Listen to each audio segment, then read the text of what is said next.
Hello, everybody. Hope you're having a great day today. Finally able to get out for a ride. It has been a pretty busy week for me. New job, third week done. It's a ton of learning, great team, great place to be. I'm super happy I made the jump. Over this last week, Tiny Tater and I, and Yoshi, for that matter, expanded our family and we ended up getting a puppy. If you follow me on Instagram, you've probably already seen a couple pictures of her. But I would love to introduce Nix. Nix is part German Shepherd, and we don't know what the other half is, but we're guessing Australian Shepherd. We got her from a rescue charity organization that we have been following and supporting for quite a long time. And yeah, basically we've had our eye on these pups for a while. We follow them on Facebook and on their website, and they had rescued a German Shepherd that was pregnant, and then the following day after she was rescued, she ended up giving birth to a litter of 8 puppies with 5 girls and 3 boys. We had been following them, we submitted our application, went through the interview process, and we were luckily selected to be one of the families to adopt one of these puppies. So we went out on Saturday, met the puppies, and we were able to pick one. Basically, we at Yoshi pick out which one we would adopt. Nix was the only puppy that kind of came up and introduced herself to us. So we took that as a good sign, but it was kind of funny because all of the puppies were so tired because we weren't the first family to get there, and so they staggered the order of when you can come and get the puppies, so it wasn't like everybody just shows up and just kind of first come first serve. So we were the 4th family to come in and pick one of the puppies. So by that time, they had already had 4 different families come in and play with them and all that, or really 3 other families come in. But we were the 4th, so by the time we came in, all of the remaining puppies were so tired and they were just tuckered out. But Nix had a little bit of energy left and came in and played with us a little bit and was very kind and affectionate. And Yoshi kept pointing at her, so we were like, all right, that's the one.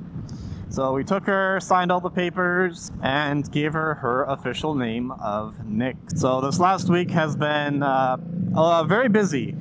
And if you've ever had a puppy, you kind of have an idea of what we went through. You know, when they're first away from their families and their mother and their siblings, and especially at night, they can cry a lot while they're in the crate and everything. And we are going to be crate training her and all that other good stuff. And so it's kind of like having a young baby all over again, where they're crying at night, and you know, there's different strategies to crate training them, but we put the crate in our room so that way she has some level of comfort knowing that we are still there and trying to help ease that transition. So the first night was pretty rough. Second night, a little bit better. Third night, a little bit better. So each night is getting progressively better, but she'll still cry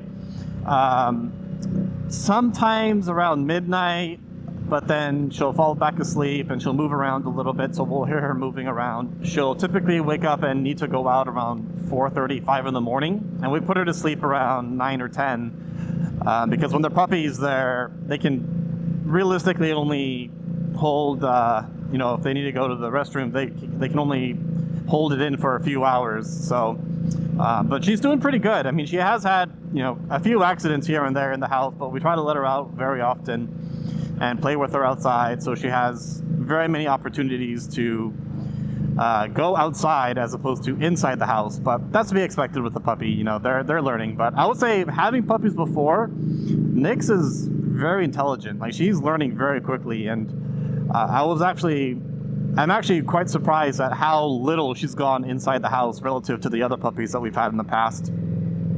So she is nipping, she is teething, so she's biting everything, so we got to be careful when Nix and Yoshi are playing together, because Nix will want to play with Yoshi as if she's another puppy, and so she'll nip her, and so we just got to be careful about that. But it's all part of the training process, and it's all part of the experience of having a 9-week-old puppy. But if you haven't watched my previous moto vlog when we're talking about, thinking about getting a puppy, I'd recommend you check that out over there. But yeah, we were able to get one, and so this last month has just been a flurry of change. New house, new job, new puppy, and Yoshi turned 1 year old, so that's always good. So a lot of changes, but so far it's all been good. But it's been incredibly busy, just taking it one day at a time.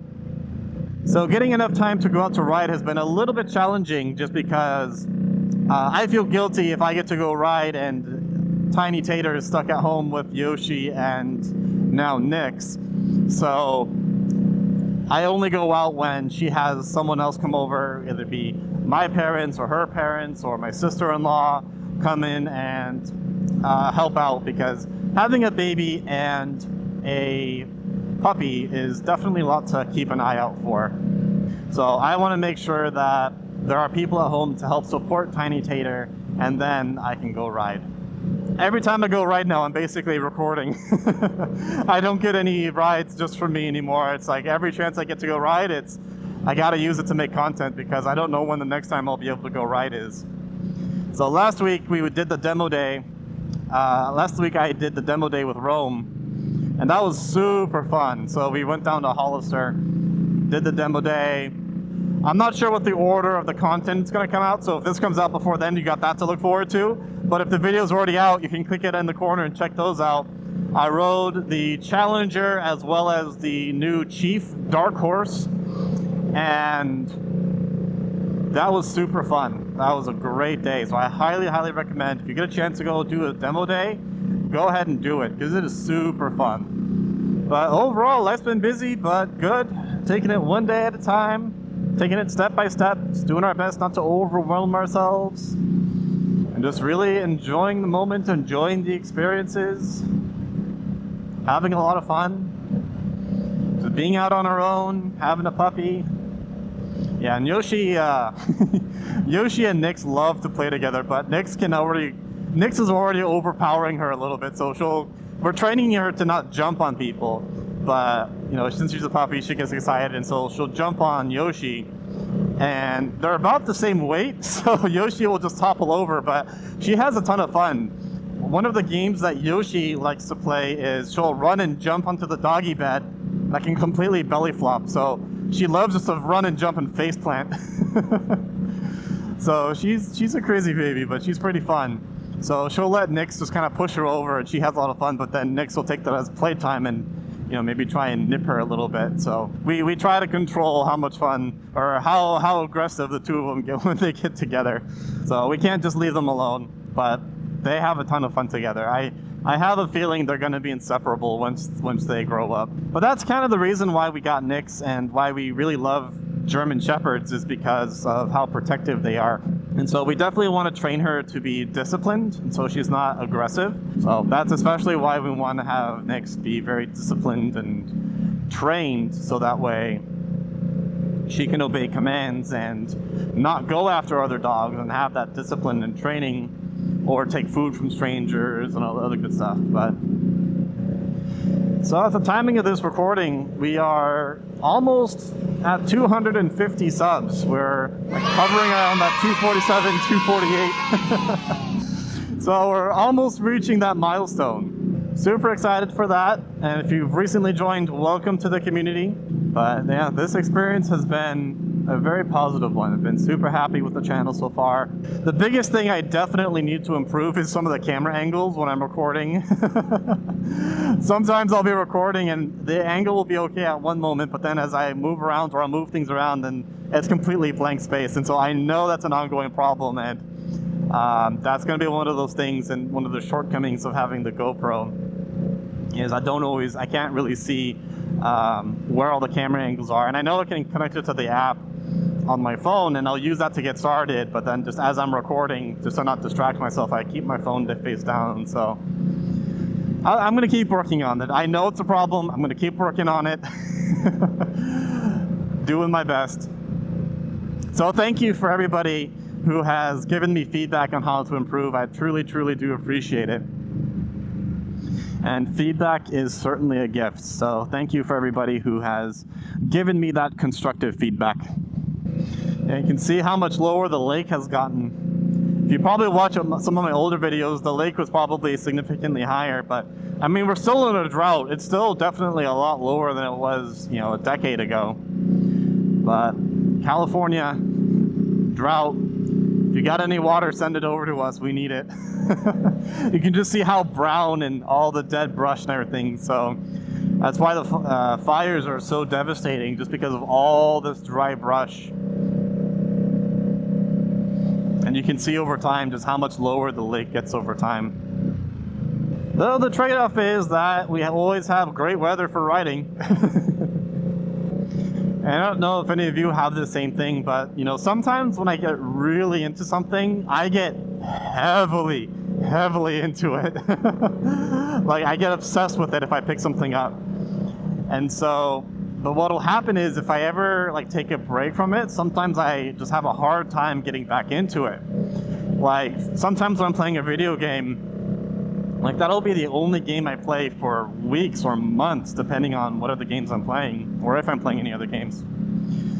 And if I ever take a break from it, or if I ever just get distracted and do something else for a while, then I really lose the motivation to go back and continue to do that. Like an example is when I was home brewing, so I'd brew beer, and I spent a lot of money on getting all the gear and pots, and I built out a kegerator so I could have beer on tap at home. I could have like 20 gallons of beer on tap. And so I got like super into it. And I did a lot of research in terms of different yeasts and hops and different malts and all different types of combinations, because I like to explore and do different things and kind of experiment, right? Add different things. And so I got heavily into that. And then basically the last time I did it was when I was brewing for when Tiny Tater and I got married. I brewed all the beer for the wedding. And that was kind of like the last time I did any significant home brewing. And after that, we went on our honeymoon and then basically just got distracted with enjoying married life. And then work got super busy. And so then I just didn't really brew any large batches since then. And I haven't actually brewed anything in probably a year or two. And so it's one of those things where it's like, I really want to get back into it, but now I just don't have the time or the space to get back into it. But sometimes I just won't have like the motivation. Like sometimes I'll have opportunities to actually go out and brew, but I'll just kind of like not really have the motivation. So I'll just kind of get out of it like, yeah, I'd rather go ride or go play video games and do other stuff. And that's okay. I don't guilt myself into doing something. If I'd rather do something else, and that's okay, but it's definitely something in the back of my mind that I kind of do want to do, but it's other things kind of seem more important or more pressing, or would some other things be more enjoyable. So I'll pick up a hobby, really invest in it, and then just kind of lose it after a while if I don't keep it up. So I don't know if any of you are like that. So if you have any advice in terms of how to get back into something, I would definitely love to hear what you guys do. What are some of the hobbies that you guys have? I just really love this route. Like, there are so many other routes around where I can go. I mean, this is the closest one to me, but I just love this route. I know you guys might be getting bored of it because it seems like 90% of my videos is always on this route. So I will try, once I get enough time to go out and do different routes, I will commit to doing different routes, but this is just one of my favorite routes. It's so nice, there's good. It's such a nice route because there are good trees, a lot of nature, great scenery, good curves. It's not too terribly busy. So this is just a really nice, relaxing, therapeutic route.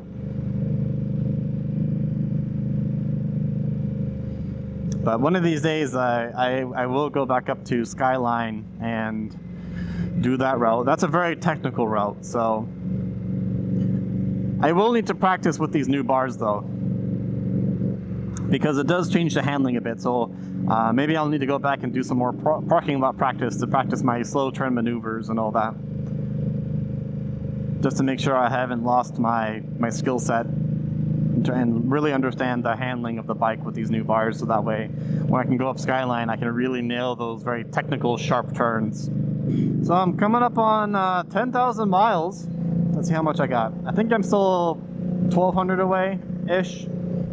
Oh yeah, almost on the dot, 1,200. So coming up on 10,000 miles on the Scout. You know, if I hadn't moved and I didn't get a new job and I had all my previous time that I had before, I probably would have hit 10K by now. But you know, since I can only go out, if I'm lucky, once a week to do like 80 miles,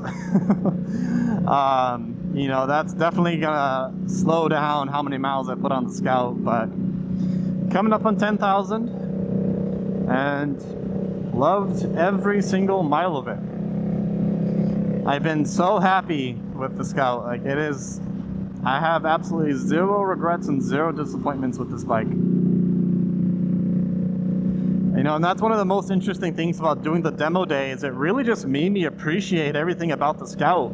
Because the Challenger and the Chief, they're great bikes in their own respects, but it just really made me appreciate the Scout. So I think I'm gonna have the Scout for a very long time, and I'm gonna be perfectly happy with that.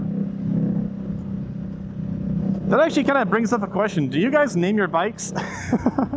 I've never really been one to name my bikes, but I think it kind of makes sense instead of just saying the Scout, the Scout, the Scout. You know, maybe it makes sense to come up with a name. So leave your suggestions down below in terms of if you can think of a name for a Scout. But otherwise, everybody, we'll call it there for today. If you have any questions, comments, as always, leave them down below. Otherwise, be brave, do good, take care of yourselves, and we'll see you in the next one. Have a great day, everybody.